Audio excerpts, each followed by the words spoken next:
கலை sir, budget நிறைய தொழில் வாய்ப்புகள்லாம் பெருகும் அப்படின்னு சொல்லியிருக்காங்க.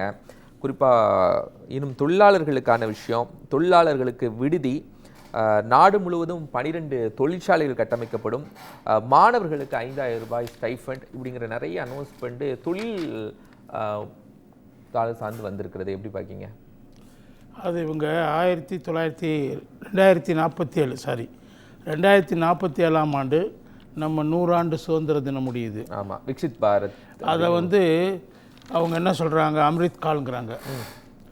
அதுக்காக விக்சித் பாரத்னு டெவலப்மெண்ட் இந்தியான்னு சொல்லி ஒரு ப்ராஜெக்டை இனிஷியேட் பண்ணுறாங்க. அது முன்னாடியே பண்ணிட்டாங்க. அது தொடர்ச்சியான விஷயம் சொல்கிறாங்க. அதில் 6 கிரிட்டிக்கல் ஏரியா சொல்கிறாங்க. அம்ரித் காலில் 6 கிரிட்டிக்கல் ஏரியாஸில் நாங்கள் கான்சென்ட்ரேட் பண்ணுவோம் சொல்கிறாங்க. மொதல் விஷயம் என்ன தெரியுமா?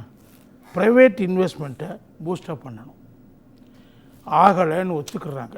இந்த பட்ஜெட்லையும் அந்த எக்கனாமிக் சர்வேலையும் ஒத்துக்கிறாங்க. ப்ரைவேட்டு என்டர்பிரைசஸ்க்கு நீங்கள் ஏராளமான ஃபெசிலிட்டிஸை எக்ஸ்டெண்ட் பண்ணுறீங்க. இப்போ கூட டாக்ஸ் ரிஜைமில் அவங்களுக்கு குறைச்சிருக்கிறீங்க. 20 crore வரைக்கும் 20% குறைச்சிருக்கீங்க. அதுக்கு மேலே அதை போனால் தான் 30%ங்கிறீங்க.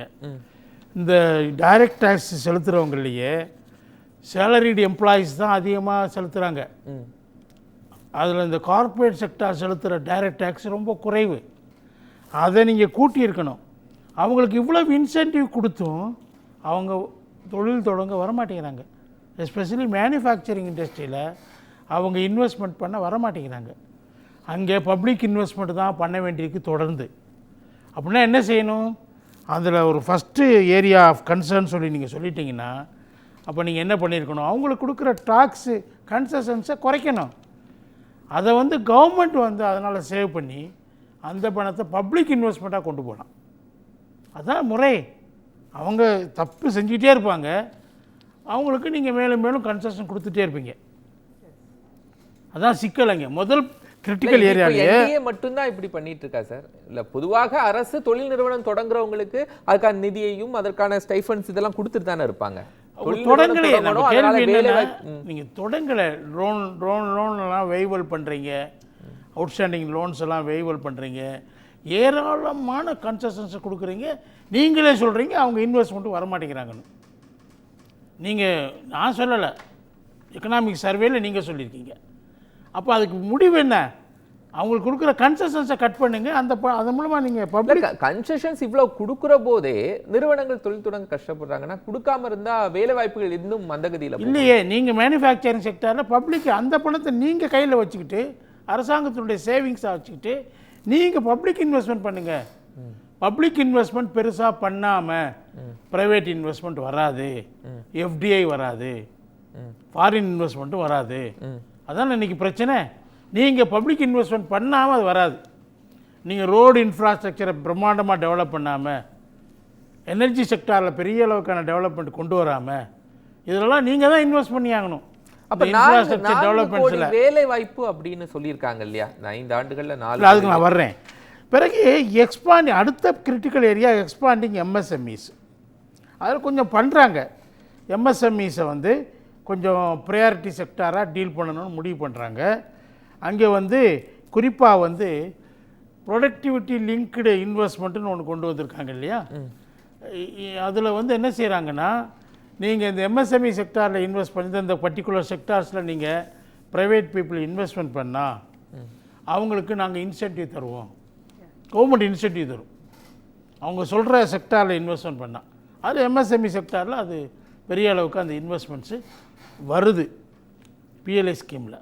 அது என்ன பண்ணுதுன்னா, அது கண்டிப்பாக பல துறைகளில் மொபைல் ஃபார் எக்ஸாம்பிள் நம்ம இம்போர்ட் பண்ணிகிட்டு இருந்தோம் அதிகமாக, இப்போ எக்ஸ்போர்ட் அதிகமாக பண்ணுறோம். அந்த ஃபிகர்ஸ்குள்ளே நான் போக விரும்பலை, டைம் கன்சியூமிங்காக இருக்கும். இப்போ நம்ம அந்த மாதிரி சில செக்டார்ஸில் நம்ம இந்த பிஎல்ஐ ஸ்கீம்னால் இம்ப்ரூவ்மெண்ட் வந்திருக்குங்கிற நான் ஒத்துக்கிறேன். ஆனால் எம்எஸ்எம்இ இண்டஸ்ட்ரீஸை டோட்டலாக ரீவேம் பண்ணுறதுக்கான முயற்சிகள் நீங்கள் எங்கே செய்கிறீங்க? அதில் மாநில அரசுகளுடைய பங்கு இருக்குங்க.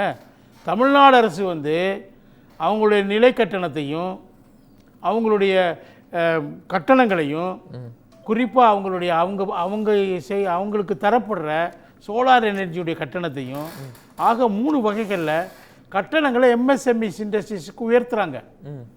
அதை நீங்கள் என்ன பண்ணுறீங்க? அங்கே உங்களால் அது என்ன பண்ண முடியுது?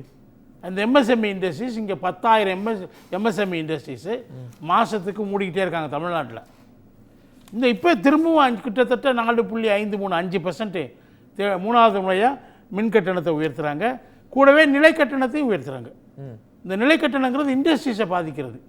இதில் வந்து நீங்கள் எம்எஸ்எம்இக்கு கொஞ்சம் ரிலாக்ஸேஷன் கொடுக்கணும், எல்லா இண்டஸ்ட்ரீஸையும் ஒரே மாதிரி கருதக்கூடாதுன்னு சொல்லி அவங்க திரும்ப திரும்ப கோரிக்கை வச்சாலும் தமிழக அரசு அதை ஏற்றுக்கிற மாட்டேங்குது. ஸோ நீங்கள் மட்டும் எம்எஸ்எம்இக்கு ரிலாக்ஸேஷன் அப்படிங்கிறது அவர்களுக்கு கொடுத்திருக்கக்கூடிய அந்த கடன்களுடைய வட்டி சதவீதத்தில் குறைப்பாக தானே இருக்க முடியும் சார்? இல்லை, எல்லா வகையிலும் இருக்கணும். அவங்களுக்கு எனர்ஜி செக்டர், எம்எஸ்எம்இ செக்டர் என்ன கேட்குறாங்க? பேசிக்கு எங்களுக்கு கொடுத்துருக்கக்கூடிய அந்த கடன்ல எங்களுக்கு வட்டி சலுகை கொடுங்க அப்படிங்கிறது தானே என்ன கேட்குறாங்க? இல்லை, முதல்ல கடன் கொடுங்கன்னு கேட்குறாங்க. அதுதான் 100 crore கேரண்டி நாங்கள் தர்றோம் சொல்லியிருக்கிறாங்க. பேங்கிங் லோன் எம்எஸ்எம்இ செக்டார் தர்றதுக்கு கொடுக்குறாங்க. கூடவே முத்ரா கடன் கூட சொல்லியிருக்காங்க. முத்ரா கடன் அதிகப்படுத்தி 1 லட்சமா குறைஞ்சபட்சம் அதிகபட்சம் 1 லட்சம் கொடுக்குறேன்னு சொல்லியிருக்காங்க. 20 லட்சமாக அதிகரிச்சிருக்காங்க. மேக்சிமம் குறைந்தபட்சம் 1 லட்சம் கரெக்ட் கொடுக்குறேன்னு சொல்லியிருக்கிறாங்க. அதே மாதிரி நீங்கள் 3வது செக்டார் அக்ரிகல்ச்சர் சொல்கிறாங்க. என்ன சொல்கிறாங்கன்னா, அக்ரிகல்ச்சரில் வந்து பொட்டன்ஷியல் ஜாஸ்தி இருக்குது. நீங்கள் ஜிடிபிக்கு அக்ரிகல்ச்சருடைய கான்ட்ரிபியூஷன் இன்றைக்கி கம்மியாக இருக்குது, அதை பெருமளவு ஆக்கலாம். அதுதான் பிரைமரி செக்டார் இந்தியாவில். அதில் ஃபுல்லாக கான்சன்ட்ரேட் பண்ணணும். அதில் ப்ரொடக்ஷனுக்காக ஏராளமான வேலைகளை செய்யணும்னு சொன்னாங்க. ப்ரொடக்ஷனை டபுள் ஆக்குவோன்னு சொன்னாங்க. இன்னும் ஆக்க முடியல. 10 வருஷம் கழித்து டபுள் ஆக்க முடியல. அஃப்கோர்ஸ் அவங்களுக்கு காங்கிரஸ் அரசு கொடுக்காத எம்எஸ்பி பல 23 ப்ரொடியூஸுக்கு எக்ஸ்டெண்ட் பண்ணியிருக்காங்க. நான் 2 பேருக்கு பேலன்ஸாக தான் பேசுகிறேன், எந்த ஒரு பக்கமாக பேச விரும்பலை. அது பண்ணால் கூட எம்எஸ்பி வந்து இப்போ 50% வந்து நீங்கள் ப்ரொடக்ஷன் காஸ்ட்டை விட 50% நீங்கள் கூட கொடுக்கறதுக்கு ஒத்துட்ருக்கீங்க. அது சுவாமிநாதன் கமிட்டி அறிக்கையை நீங்கள் கிட்டத்தட்ட இப்போ இந்த பட்ஜெட்டில் ஒத்துட்ருக்கிறீங்க. அது ஒரு வெல்கம் ஸ்டெப்பு. ஸோ அக்ரிகல்ச்சரல் பெஸ்ட்டாக என்னெல்லாம் இருக்குன்னு சொல்லிடுங்க சார். அதான் ஒவ்வொன்றா சொல்லிட்டுறேன். இதான் பெஸ்ட்டானா அப்படி தாவி போகிறது சரியாக இருக்காது. நீங்கள் வந்து பெஸ்ட்டு 2 தான் சொல்லணும். அதாவது வந்து நீங்கள் பார்த்தீங்கன்னா இங்கே அக்ரிகல்ச்சர் செக்டாரில் இம்ப்ரூவ்மெண்ட்டு, ப்ரொடக்ஷனை இம்ப்ரூவ் பண்ணால் நமக்கு வந்து ஜிடிபி உயரும். ஜிடிபி நம்ம என்ன செய்கிறோம், இப்போ 7% வந்துருச்சுன்னு பெருமைப்படுறோம். அது 8% ஆக வாய்ப்பு இருக்குன்னு சொல்கிறோம். நாமினல் ஜிடிபின்னு சொல்லுவாங்க, இன்ஃப்ளேஷனோட ப்ளஸ் ஜிடிபி.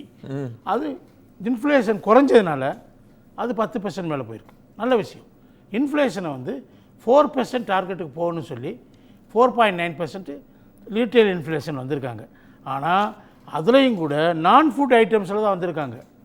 ஃபுட் ப்ராடக்ட்ஸு ஃபியூயலில் வந்து ஃபியூயல் ரெண்டுலேயுமே வந்து இது வந்து இன்ஃப்ளேஷன் 10% 15% இருக்குது. அதை குறைப்பதற்கான முயற்சி எதுவுமே இதில் தெரியலை. அடுத்து நான் வர்றேன், அன்எம்ப்ளாய்மெண்ட் பிரச்சனை. நீங்கள் 5.63 இருந்துச்சுங்க பிஜேபி ஆட்சிக்கு வரும்போது. அன்எம்ப்ளாய்மெண்ட்டு ரேஷியோ வந்து 5.63% இருந்துச்சு. இன்றைக்கி அது 9.2% கூடியிருக்குது. கிட்டத்தட்ட டபுள் ஆயிருக்குன்னு கூட சொல்லலாம். நீங்கள் இப்போ என்னென்னா சொல்லிட்டு இருக்கிறீங்க, வருஷத்துக்கு ஏதோ 78 லட்சம் பேருக்கு நாங்கள் ஜாப் கொடுக்க போகிறோம். ஸ்கில் இந்தியா மூலமாக நாங்கள் வந்து பெரிய அளவுக்கு அந்த அவங்களுடைய 4 crore பீப்புளுக்கு நாங்கள் ஸ்கில்லிங் கொடுத்து வேலை வாய்ப்புக்கு நாங்கள் அவங்கள ரெடி பண்ணுறோம். ரெடி ஃபார் ஜாபு யாருமே இல்லை அதிகமாக. அதில் 50% ரெடி ஃபார் ஜாபுக்கு இல்லை. அதை நாங்கள் ஸ்கில் கொடுத்து அவங்க ஸ்கில்லிங் கொடுத்து அவங்கள வந்து நாங்கள் வந்து கிட்டத்தட்ட ஜாபுக்கு வர்றதுக்கு 4 கோடி பேருக்கு இந்த 5 வருஷத்தில் நாங்கள் திட்டமிடுறோம் அப்படின்லாம் பல விஷயம் சொல்லியிருக்காங்க. அது எந்தளவுக்கு சாத்தியம்னு தெரியல.